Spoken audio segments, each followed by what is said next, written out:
Rebel Sports Pod, covering the New York sports scene and behind the scenes, including the Buffalo Bills, New York Jets, New York Mets, and everything else in New York sports worth your precious time. And now here's Joe Pastor and Glenn Ferretti.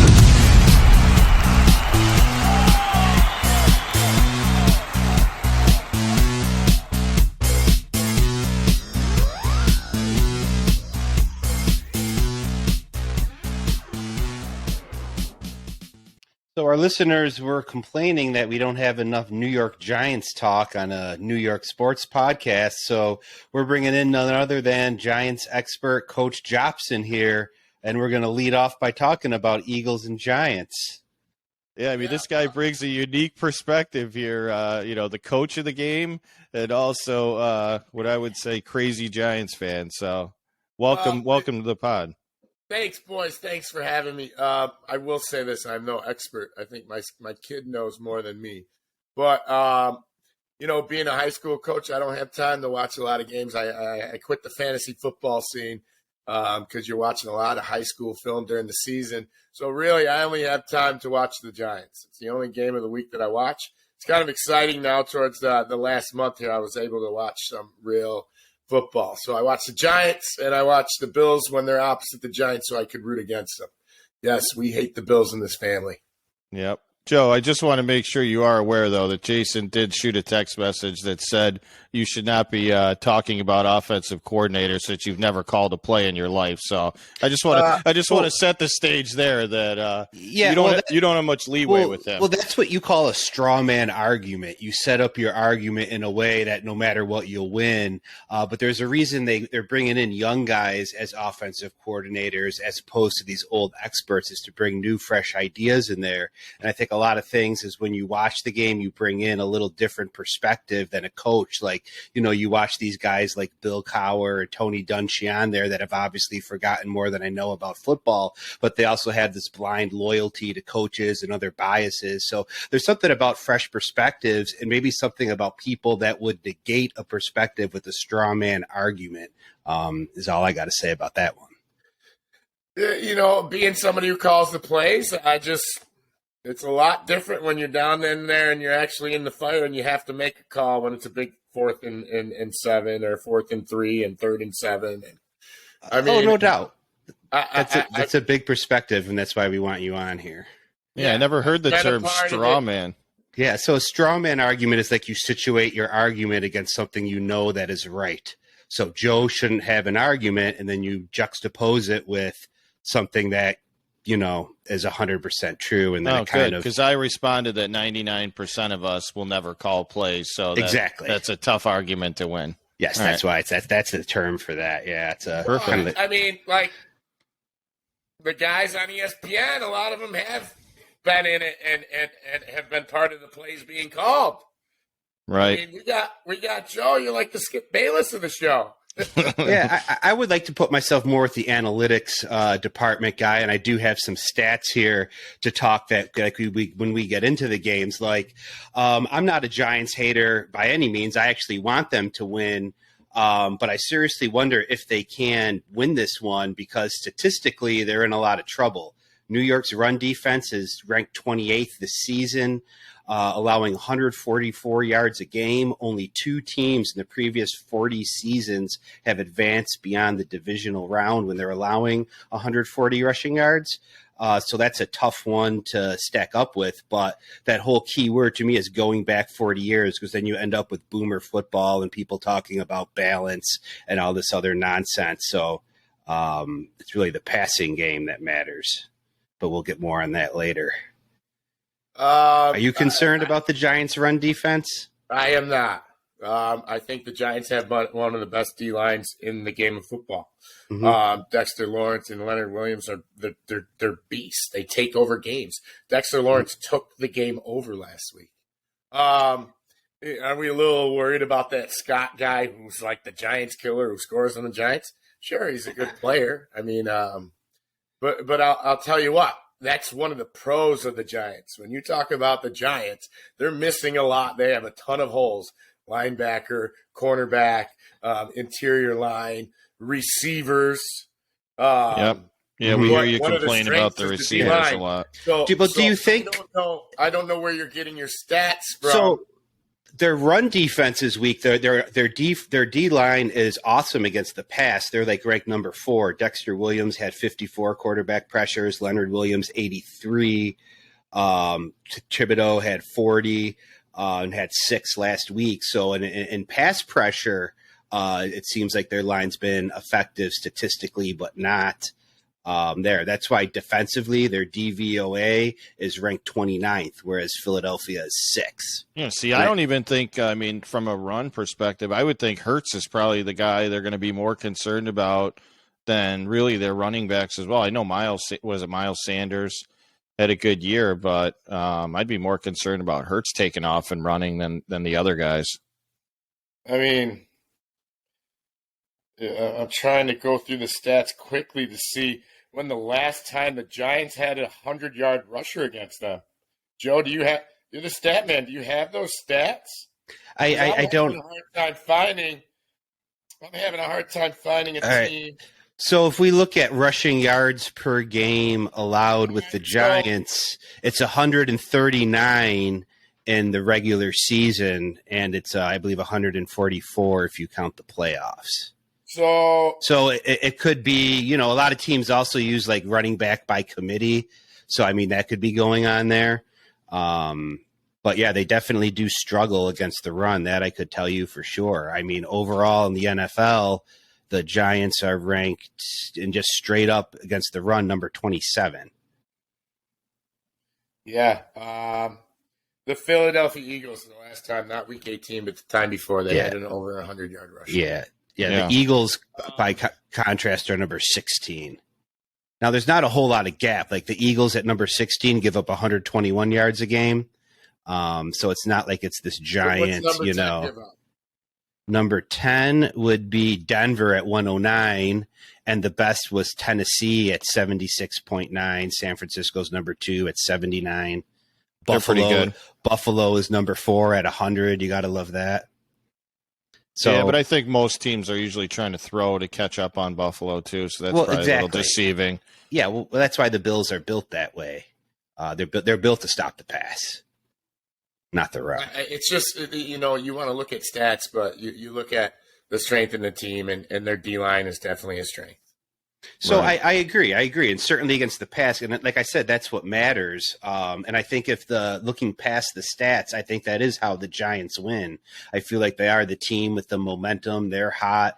It's a different Saquon Barkley, certainly from last season, that we're seeing out there. So I think if they win, and they win with the intangibles, and they defy, the statistics.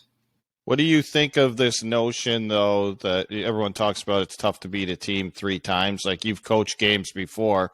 I would think you'd be pretty damn confident going into a game if you've already beat a team twice. Would you rather be the team that's lost twice or the team that's won 2 games against someone? Dude, from experience, it's really hard to beat a team 3 times. I mean, why? Why, though? I don't know. I think maybe the team that's won twice has gotten a little comfortable. I know I coach football and lacrosse. We hammered a team in the regular season last year, and then we played them in the semis, and we lost, and we were shocked. I mean, Sometimes you overlook the team. You don't work as hard in the practice and in the scouting report. Sometimes, we were walking onto the field. We saw the upset before us. We were excited to play the team that just upset. So there's a lot of factors. Well, in the second game, it's hard to beat a team 3 times. Have the Bills ever played? No, they would never play. Bengals. I mean, has New England? I believe they struggled to beat the Bills 3 times. I don't know if that's happened. Though that would have never happened because it would have been during the drought. Yeah, the Bills never really made the playoffs when New England was dominating that division, so they never had a chance for a third game. Yeah. Well, and also the Patriots cheat, so that's really not a good comparison, to anything. All of their victories are questionable. Stat guy Joe, that would be an interesting stat to find out. How many 0-2 teams go 0-3 in the same year? Right. Yeah.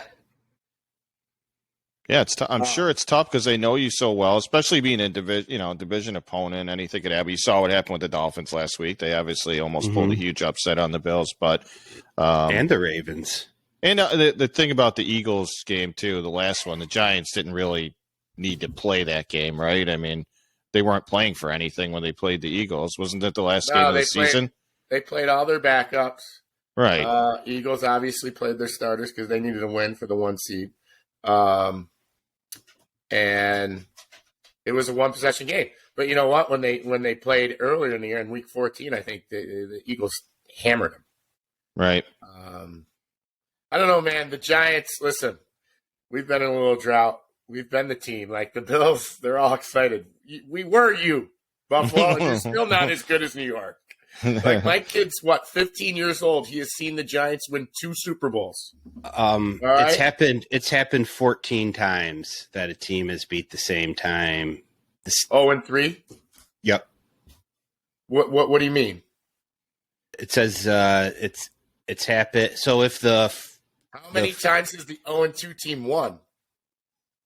Oh, that I don't know. I know a team has gone 3-0. It says 14 times. I haven't found yet how many times the 0-2 team has won. I thought he was just avoiding the Bills question about they know what it's. I was going on a rant that the Bills are they're the Giants. You know what I mean?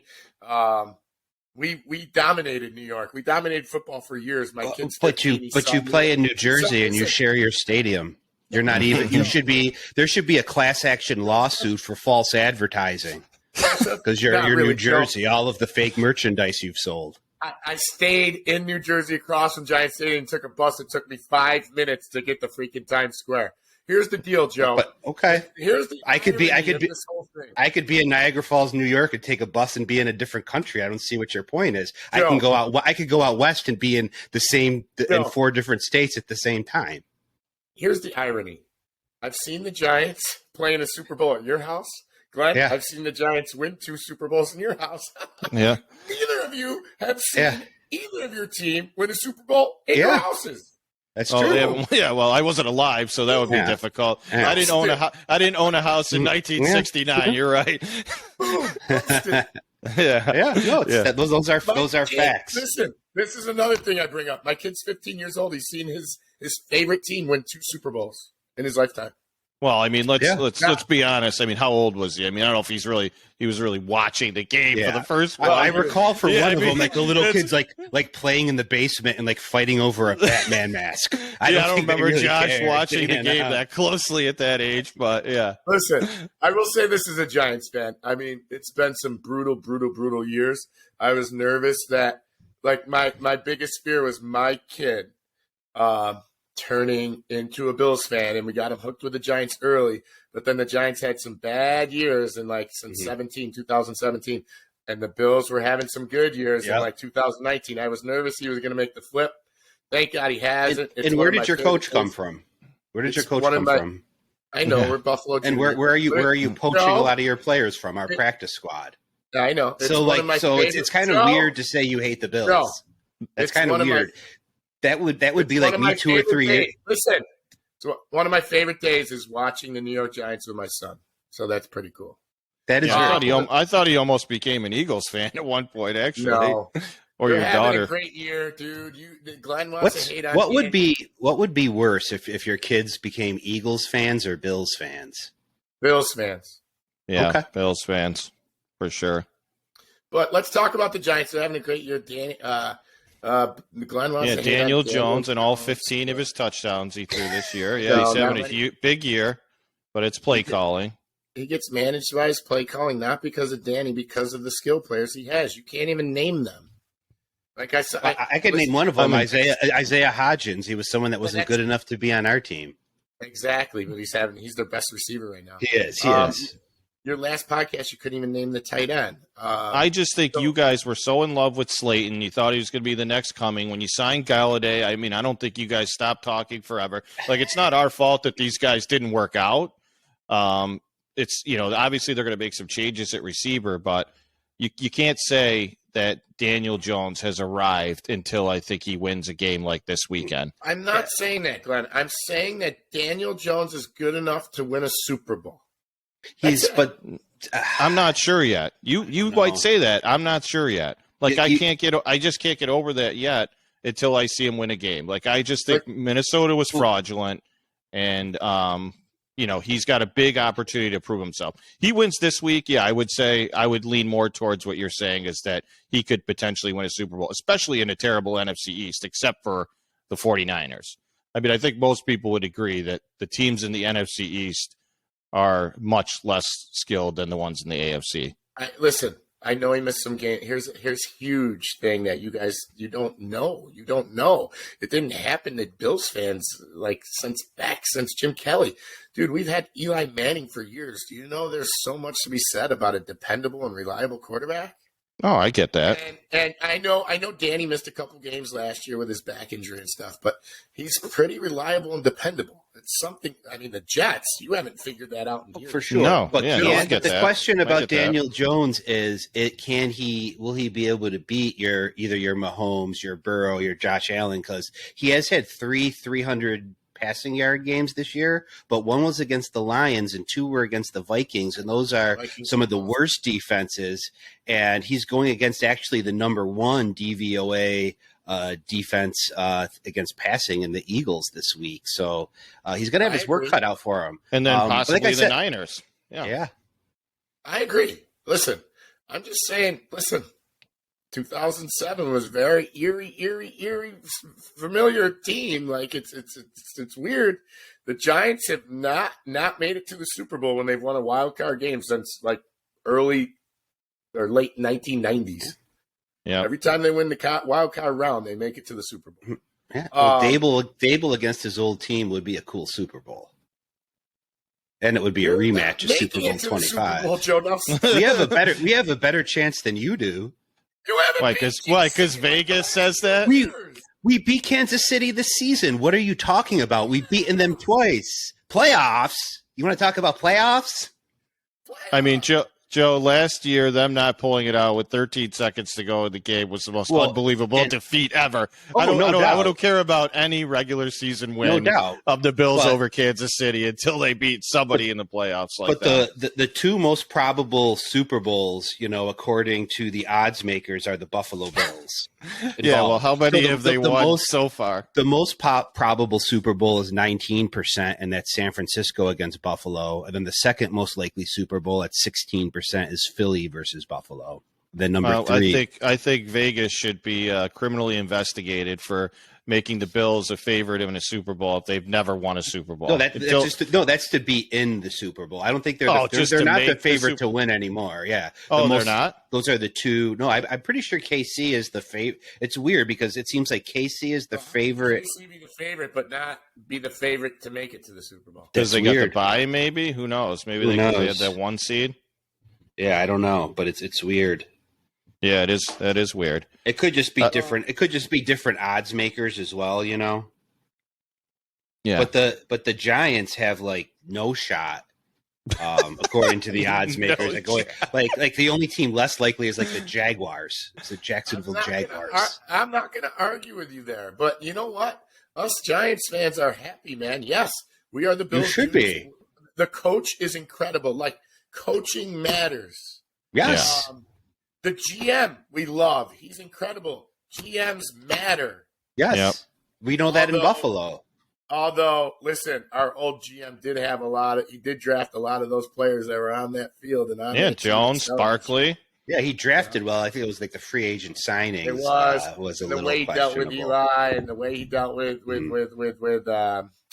Galladay, Odell, the coach hiring their own coaches. I love Giants fans that said Galladay earned all $72 million because he made 1 block in a game. That was awesome. Never said that, but man, I didn't mean you said it. I said Giants fans. I didn't say you said it. When you talk about like being a pro, is he a pro or what, man? Because one thing I've learned from this year is the Dabble and the Joe guy, the Schoen guy, they don't play games. Like the linebacker there tweeted one thing and he was like on the practice squad the next week and then eventually released. So Galladay is a pro's pro. He could be bitching and complaining. He's making $72 million contract. Yeah, they got rid. He says all the right things. He's a team guy. Yeah, and how thin they are at receivers. They got rid of Kadarius Toney. Yeah. I mean, so that's Dable's awesome. Yeah, I don't think there's anyone doubting that right now. They got the right coach, that's for sure. Yeah. And dude, coaching matters. Oh, for sure. Because they have almost a similar roster as last year. Yeah, and look at Jacksonville. Look what happened to them from last year to this year.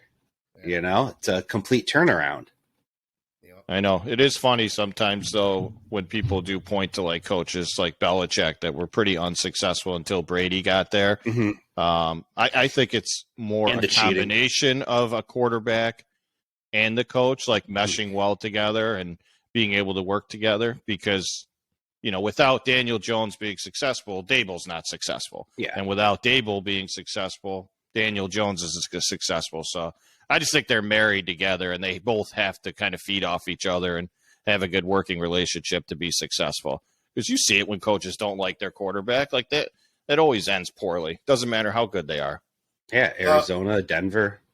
I mean, Joe, Raiders. Yeah, Joe's everywhere. been through this. Joe, you've been through this being a Bills fan a couple of years. The coaching staff is pretty good when the assistant coaches are getting interviews. Correct. Yep. Even the OC who's under constant fire by Bills fans is getting interviews.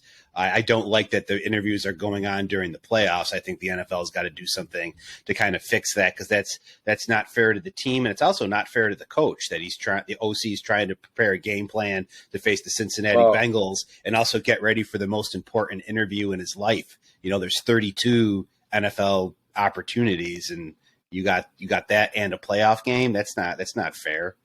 Well, that's almost like the downfall for you guys is you have a head coach that's a defensive coach. With Dable, he's an offensive guy. So if you lose the OC, oh, well, it's his offense. So he's going to hire the guy that's going to call his offense. And that's a lot better on your quarterback. Daniel Jones went through a lot of OCs in his first couple of years. Right. Yeah, it's never a good thing. Yeah, but, if we lose the defensive coach, that's all right. I mean, defenders can learn a new defense, Right. Usually those are the dogs anyway. But the Giants are excelling. I know you want to talk about their rush defense. I mean, they're finally getting after the quarterback, and not just because, like, straight four-man rushes, just the scheme that Wink Martindale sends and the blitzes he sends are causing some havoc. Well, if I had to pick one or the other, I would prefer to be better against the pass than the run all day. Absolutely. So it's not, necessarily a condemnation of the Giants, and again, like I'm saying, that stat goes back 40 years, back in the 80s, in 70s and 80s when the run game was important, or more important than it is now. Right. Yeah. I mean, the Jets even got better this year because they were sacking the quarterback. Like we went years with like 0 sacks. And when you put no pressure on him, you just get shredded the whole game. Mm-hmm. So, yeah, it's a good thing we let you guys have Leonard Williams. He's really improved your defense. You can thank us for that. I remember later. when we got him, you didn't care. You said he was a bum. He was a bum for the Jets. He's great at New York. He's another reliable one that doesn't miss games. I know. He's missed one game since he's been with New York. Well, it's like the new NFL, dude. Everyone's got to be amazing in like their first 2 years or they're a complete bum, right? I mean, Daniel Jones is his 4th or 5th year right now. Like sometimes it takes a minute to figure things out too. Mm-hmm. So, want to talk predictions for the Giants and Eagles? Sure. What do you think? What is it? It's like a 7.5 point spread. We know you'll take those points. I don't bet on the game. I just want to watch it. Listen, do I think they're going to win? No. Do I have a decent feeling that they could win? Absolutely. They haven't been blown out much. Now, the one team that did blow them out was the Eagles. So that's concerning. But maybe every week we're down here sweating out their wins and losses. Like they're all a lot of one possession games, Right. So do I think they're going to get blown out? No. I think Dable's going to have them ready to rock, and they have nothing to lose. They're playing with like house money. They're going to go out there and just play. Right. Eagles might be tight. I don't know as to how healthy is Jalen Hurts. Mm-hmm. Right. Yeah, he didn't look so great in that last game. And are the Eagles kind of cooling off with the bye week, and are the Giants the team riding the momentum? I think between that and the coaching, if the Giants win, that's probably going to be why. Is they're the team with the momentum, and they got Brian Dable. Listen, like bye weeks are great to get the health back, right? Mm-hmm. But the Giants, they're healthy. I think they got one guy that's questionable. Is their DN that I don't even know how to say his name, whatever. Yeah. But, a lot of teams use the bye week to try to get healthy, but the Giants are healthy. Nobody's on that injury report. The Eagles have a couple guys on there. I know they're participating, but I know their big left tackle, right, that Lane Johnson, he's banged up a little bit. Yep. I do want you guys to watch this. Listen, you guys are the analysts here. I do want you to watch this, Joe, when you watch the game. I want you to count how many times Thibodeau there, that rookie DN, Oregon, count how many times he gets held and they don't call it. Okay. Oh, we're already blaming the refs, and the game hasn't started Not yet. blaming the ref. The game hasn't even started. Not blaming the ref. I'm just saying he gets held a ton, and they never call it. Well, what do they say? How many times did J.J. Watt get held? What's the old saying? There's holding on every play. Every play, yes, there could be holding, but these are. I heard an interesting stat, and I know the Jets are meaningless now, but they're the only team in the NFL that did not have a roughing the passer call on their team the entire season. Seems impossible. In the NFL, they had 0 roughing the passers. Wait, against them? No, so when our quarterback got hit, Wilson, Flacco, White, we had 0. Yeah. Our quarterback went to the hospital for ribs, but we didn't get it. I don't think it was. I don't know if it was roughing, but Milano broke Matt White in half. Mike White, Mike White. Mike White. What did I say, Matt White? Yeah. Because Josh Allen, he probably doesn't get a lot of calls either because he's a big dude. He gets some. He complains enough. Yeah, he gets some. He's got the Brady rule. He does the LeBron flop a little bit, and sells it. It's a if you're a quarterback, I think it's what you got to do. It's what makes passing so important. Get roughing the passer, you can get a defensive holding, pass interference. Now, I will say this, Joe. Here's my question. Yeah. All right, because you want to, critique the play calling. Now, our buddy Jimmy Fink brings up a good point. Do you watch the All 22 film? I do not watch All 20. Is that Orlovsky? The overhead film, right? So, okay. You know what I'm saying? Mm-hmm. I think that might give you a better perspective because sometimes we call these great plays and the fans were like, oh, that's a shit play call. Yeah. But they don't see the wide open guy that the quarterback didn't throw it to.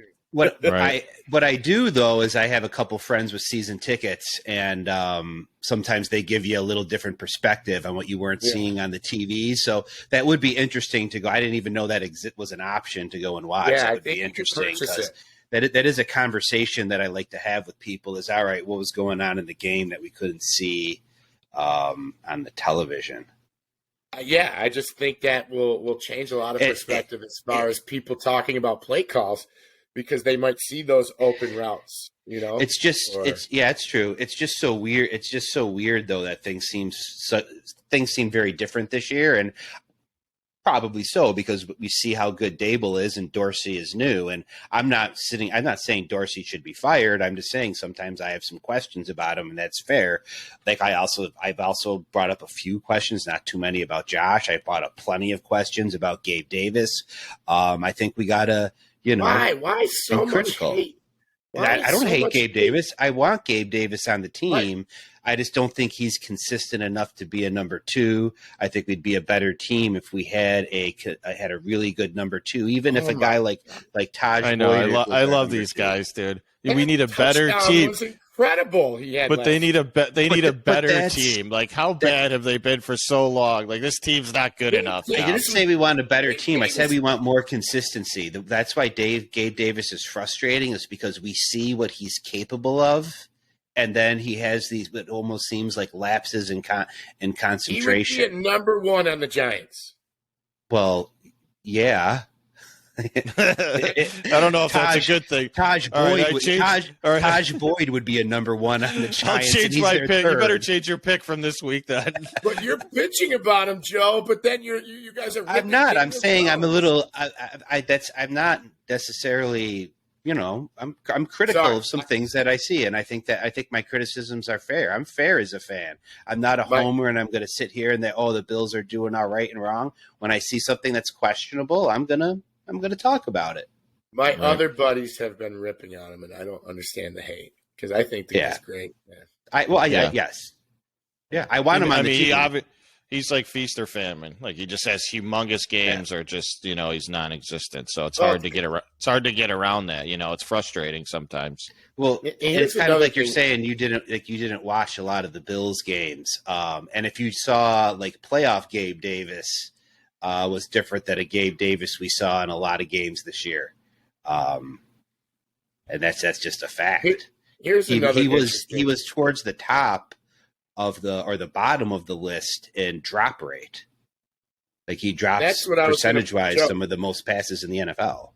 That's what I was going to bring up, Joe. Like Glenn rips Daniel Jones like 15 touchdowns. I want to know how many drops the Giants have. There's been tons of drops on the Giants. Yeah, we saw a big one last week. Drops are huge. They are. Catch balls. That you catch balls that keeps the possession going, that leads to more touchdowns. Especially when drops turn into interceptions. That happens. Yeah. Well, that was easy. The Giants led the league in drop passes. That was not hard to find. They had 27 drop passes this year, but actually, surprisingly, number 2 is the Chiefs at 26. Well, they have Valdez Scandling, so he's got to have a few. It says Daniel Jones has a drop pass every 15.8 attempts. I knew it. I knew they would be up there. See, dude, we're supportive when you make a good point. Yeah, your guys can't catch. You made a great point. Yeah, you guys. Sorry, I know you guys are used to guys catching the ball off their helmet, or on the sideline, but these guys maybe they'll make a miracle catch. They'll make a miracle catch. My kid was bawling when they traded him. Was it Manningham? Oh, no, Tyree. David Tyree. David Tyree. Yeah, Tyree. Odell. No, I was talking about Tyree off the helmet. Oh, no, Odell. That was the greatest catch ever. And my kid cried when we traded him. Yeah, I mean, he was the star of the team. Yeah, of course. Yeah. Well, before you go, buddy, do you want to plug your upcoming half marathon challenge or what? Yeah, I've been training for a half marathon. I just started 2 days ago. So in 2 days, must be tired. I run to work, and that forces me to run back. Nice. So in 2 days, I have 4 runs in, and I have about 2, 4, 6, 8. I have about 9 miles in already. So I'm just trying to get this big body to get the mileage on the feet, right? Okay. So the challenge, Joe, is I need to run April 23rd, so it's only like 13 weeks away. In Rochester, right? In Rochester. I need to run under a 2 hour and 20 minute. That's going to be hard, man. For 2 hour and 20 minute half marathon. All right, it's like a 10:41 pace. If I do, I get $600. Oh, wow. If I don't, I lose 100, and I have to get a tattoo on my butt. Of what? Of a devil wearing a Jets jersey holding a shotgun. Wow. It's one of our buddies' tattoos that he got on his calf when he was real young, so it's sort of making fun of him, too. Okay. If you pony up a few hundred, maybe we could put a Bills helmet on him, too. You never know. I was listen, I was just talking to one of my Do you have to pay for the tattoo, or do they pay for the tattoo? They pay for We'll take care of it. The best part was they paid for the tattoo, they paid for the registration for the race, and they sent me they sent me $50 to buy some new shoes. Okay. What did you go with? I will say, though, I am nervous. I was just talking to one of my old coaches who's ran 2 marathons. And he said his best time was 2 hours and 38 minutes, and he's way better shape than me. Oh, boy. Well, uh-oh. Well, that tattoo is one hell of a motivator. I know, but I don't know. I'm a little nervous about the time. But whatever. What are you doing for shoes? It could be the shoes. What did you go with for your shoes? Did you get the Hokas? Yeah, I got the Hokas. Yeah, you just had a major upgrade. Yeah, those are supposed to be the best. That's what I got. Honda 7s. I say you got a shot. I think Maybe we I think could you get have some listeners out there to hand some waters out I think you during have the race. I think you have a better shot than the Giants going to the Super Bowl. Yeah, the odds are better. Maybe put that in a parlay. Put that in a parlay. It would pay very well. I don't know, Joe. I think you guys might be surprised. Yeah, we'll put some over and under bets. Over We'll under see 10, tomorrow night. 10:41 Listen, minutes. I will tell you this. I did a little research. If they win tomorrow night, they are going to the Super Bowl. Okay. Because they are 5-0 in conference championship games. Okay. So go with the stats there, pal. Hey, I hope they win. Yeah, I would root for an upset over San Fran if I were you. If you're looking for that to hold true, but yeah, anything's possible. Nice. Well, thanks for hopping on, big guy. Thanks for having me, boys. All right, great. All right, Thanks for coming. Enjoy your Netflix. Rival Sports Pod. See ya. See ya. Character. Absolutely. What's the other game tomorrow? The Kansas City and Jacksonville? Kansas City, Jacksonville, Giants. Yeah, Giants, Eagles. Okay. Yeah. It's another big line there. Obviously massive favorites. I mean, who's picking Jacksonville over Kansas City? I don't know. That would be crazy because Mahomes under pressure gets into a little trouble. So like the only hope they really have, I think, is if Josh Allen, and that's the other Josh Allen, not mine, could get after him because his career pass rating drops by 61.3 points when he's under pressure. Yeah. That being Trevor said, Lawrence certainly can't come out like he did in the last game against the Chiefs because they're not giving up one of those leads. I mean, dude, but you know what? It's like if you're the Jaguars, like you said earlier, of how bad a season they had last year. If they won a playoff game this year, like you're going to Arrowhead to play a playoff game. Like, I mean, they're playing with house money. Like, correct. I mean, let it all out. Who cares if you throw 5 interceptions? Yeah. Like, you got to score touchdowns. They're going to be going for it on every fourth down. Like, they're not going to be kicking field goals. It's going to be like watching Madden football. Yeah. There's the meme going around, and it is true that Trevor Lawrence has never lost a game on a Saturday. Really? Did you see that? Yeah. In high school. Oh, probably right at Clemson. Yeah, that makes sense. Yeah, I thought that was cool that they went to the Waffle House after the playoff win. Yeah, that is very cool. They asked Mahomes about it. I saw, and he was like, "What'd you do after yours?" And he was like, "I don't know." He's like, "I think a few Coors Lights were involved after my first playoff win." That he's like, "I don't know, Waffle House." He's like, "That's a pretty baller move, though." He's like, "I might have to come up with a place when we beat them." I was like, this guy. I was like, this guy's just a straight baller himself. Yeah. So I don't know. It's got to be all Chiefs in that game. I mean, Chiefs overall DVOA is 4, Jacksonville's 13. What's really going to get them though is how weak the Jags are. One of the worst teams against slot receivers and tight ends. And that's probably the worst possible team to play when you can't cover. Right, yeah, you don't want to play those guys then. Yeah, so I don't really know. Yeah, but Doug Peters said that these guys got magic, I mean, he took Nick Foles to win a Super Bowl. Yes. I mean, you're telling me this guy can't upset the Chiefs? I mean, maybe, but I mean, I don't think anyone's going to pick them in a straight up. I mean, I would probably take Jacksonville with points, but I'm probably not going to take them straight up. You're not going to money line that one in a parlay for the odds. I wish I money lined Jacksonville down 27-0 last week. That would have been nice. That would have. I can't imagine what that was. Some guy bet like when the Chargers were winning by 27, he bet $1 million money line that the Chargers would win, and he lost. I saw it was so stupid though. It was to win like 14,000 or something.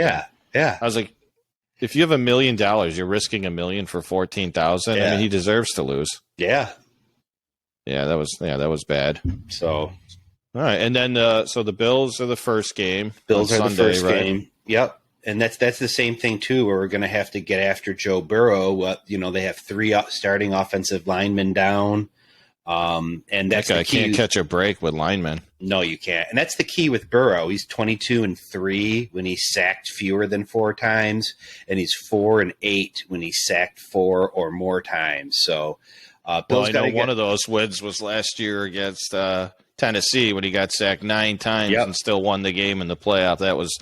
that was insane. So if there's anyone that can do it, it's that guy. That is him, absolutely. I don't know. I mean, I imagine you guys are thinking this is going to be, a field goal team with the last, possession could have a chance to win, but yeah, that's another one where you look at the point spread and it's like 5.5 seems like it's a lot for that game. I think they are just going with that. Their line is depleted. The Bills line they had eight players with at least 2 pressures each and 19 pressures and 4 sacks against the Dolphins. And they generally What's the weather supposed to be like? Pretty good. It's been on and off. I'm not even after that thing in San Francisco. Like, it was supposed to be like a torrential downpour in the San Fran game last week. Did you see that? And then it was like, the sun was so perfect. Shiny. It was like glaring off their helmets. Yeah. Yeah, I saw that. But I texted someone, we should bet the under on this game. And then it was like, the field looks perfect and it's beautiful out. I was like, oh yeah, probably not then. Yeah, so there was talk of maybe a snowstorm coming in later Sunday, but it does not seem like that's going to be the case. So it should be pretty clear. I know the Chiefs are probably lurking potentially for the Bills, but I think this is a pretty big proving ground for them as well. This game. No doubt. Like this, I mean, I can't remember who did the Bills beat last year to get to play the Chiefs. They beat the Patriots. That was the game where the Bills did not punt, and then Belichick went into the Bills locker room to congratulate Allen. Yeah, so not nearly the caliber, I think, as Burrow or the Bengals have this year. This is probably their biggest. This is their biggest playoff game. The year before, they had a harder road. They beat Lamar Jackson and the Titans. That was the Teron Johnson the pick 6. Game. So they had a harder road the previous year when they faced the Chiefs in the AFC Championship.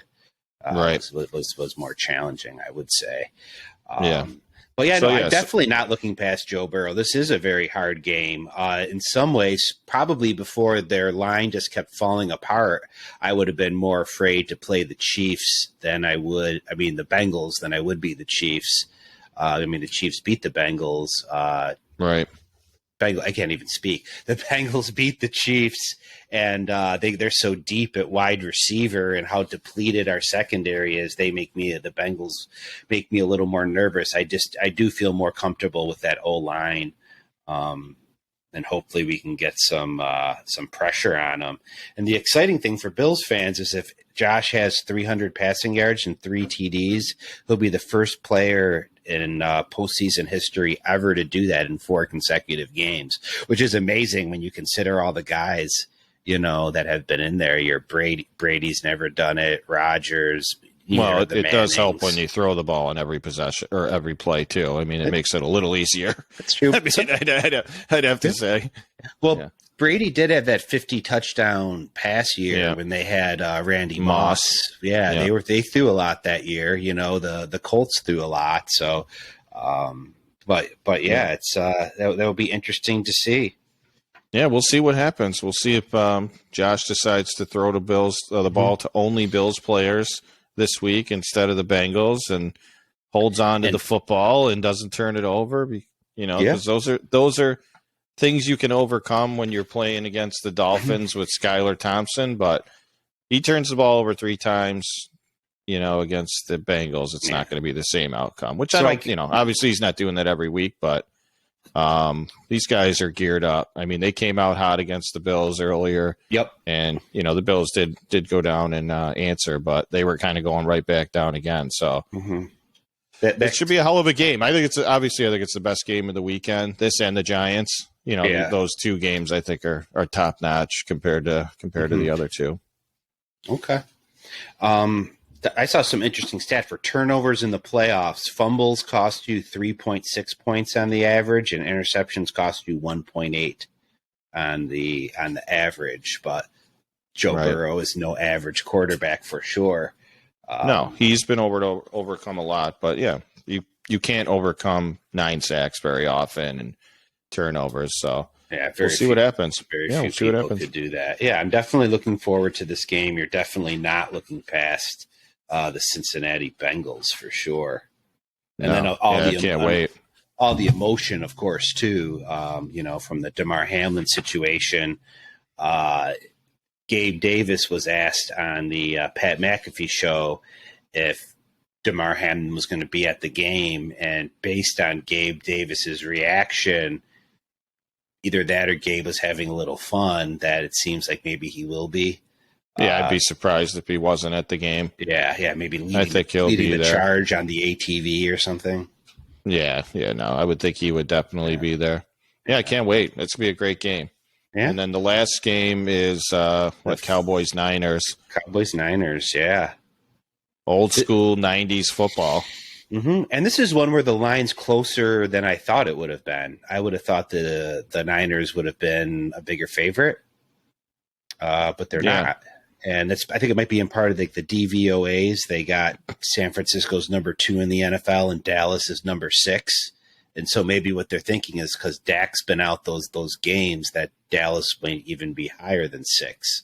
However, Dak hasn't looked that great this year. He's thrown 15 picks in 12 games. Yeah, except for last week. He looked like, again, Brady in his prime. Yeah, but Tampa just looked miserable. They were terrible. I know. People are like, oh, Brady potentially to the Jets. I was like, dude, we have all young players. And we have a 50-year-old quarterback. Yeah, we're good. Yeah, we're good with that.